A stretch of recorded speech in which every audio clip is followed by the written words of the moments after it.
But okay, let's just jump now to like the marketing side of things, right? Because I'd really like to understand, from an artist perspective, like what are some of the things they need to be doing, right? So what does like an artist's marketing strategy look like these days? Is it a combination of, say, social media, a portfolio site? Like, could you speak about that, please? Yeah.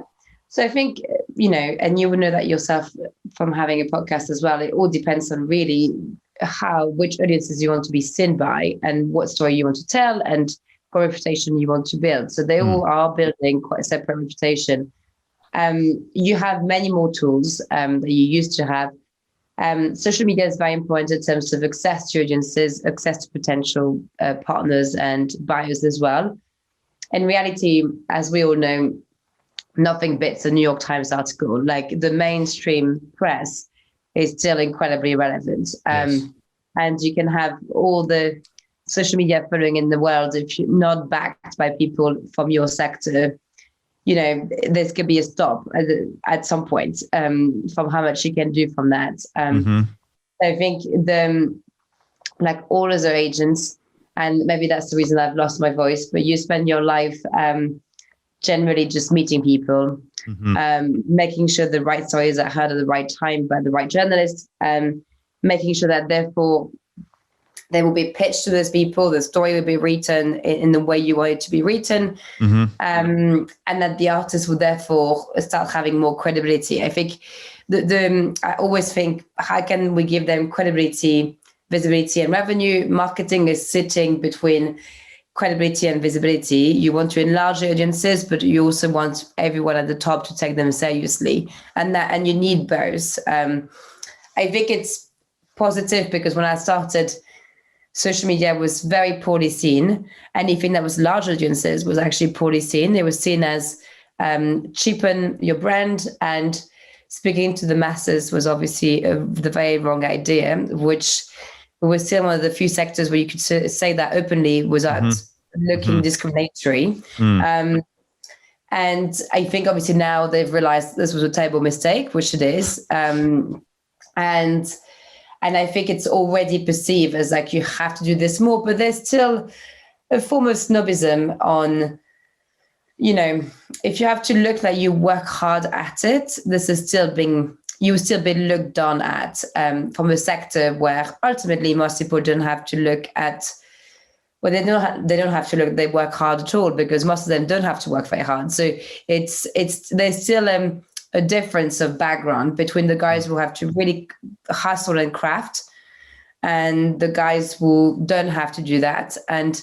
social media is usually used by people who have to hustle because they don't come from the right background and they need the large audiences to support them. Whereas I think the more privileged background still tends to be slow to get it and kind of be a bit snob about it to that extent still.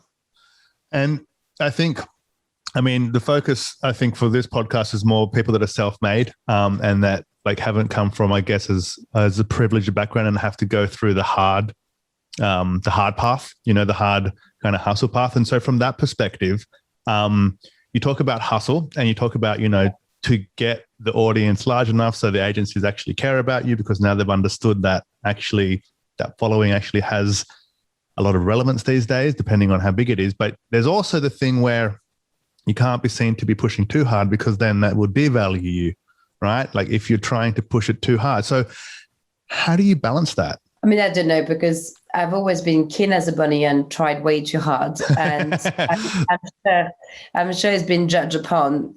Like for years, I was told I was too ambitious. I was told so many things personally as an entrepreneur, obviously not as an artist, that I don't think I care that much about all these things. I know the sector will still do, but the sector is changing drastically as we speak. And I think, I'm now at the stage in my life where I would be happily play all sorts of communication strategies if my artists can get what they want. I don't mind. I really believe in what they do, and I think they deserve it. So my team will be feeling that it doesn't matter. Like we'll just do it. Of course, not anything that's morally compromising, but making sure that any communication angle is kind of executed. in the way that hustle is looked down upon, I think, you know, again, that's choices. I think if you're someone that wants to be seen and praised purely by the traditional market, then yes, you can't look like you hustle too much. Is that the future of the sector? I'm not sure. Do you even want to be praised by people who ultimately disdain most people who are like you? Is a question that I'm not sure. I mean, I personally, you know, in some way that you were saying about self-made, but I guess I've never really, my role models were never people who were part of that. As much as I respect them now and work with them, I think it's not who I aspire to be either. I think you do at some point have to make a decision, which is, because we're building a reputation with who might love you, who might like you, who might dislike you, but and within the guys that might dislike you, who you need to turn around because it's essential you do, because you need them, and who you're okay to just let it go because they might never like you, and that's okay as well. So I think that always comes within communication strategy. All my artists are ultimately pushing pretty strong messaging, pretty strong personalities. They're not going to be loved by everyone. And I think them understanding that this is most likely the audiences that will help them get there. I think as the sector is slowly changing and more people are integrating it, it's smarter to just accept that crowd will push them more than this one. And then we can just work and get as many more people as needs be over time as well. So that over time it evens out to almost everyone backing them, if that makes sense.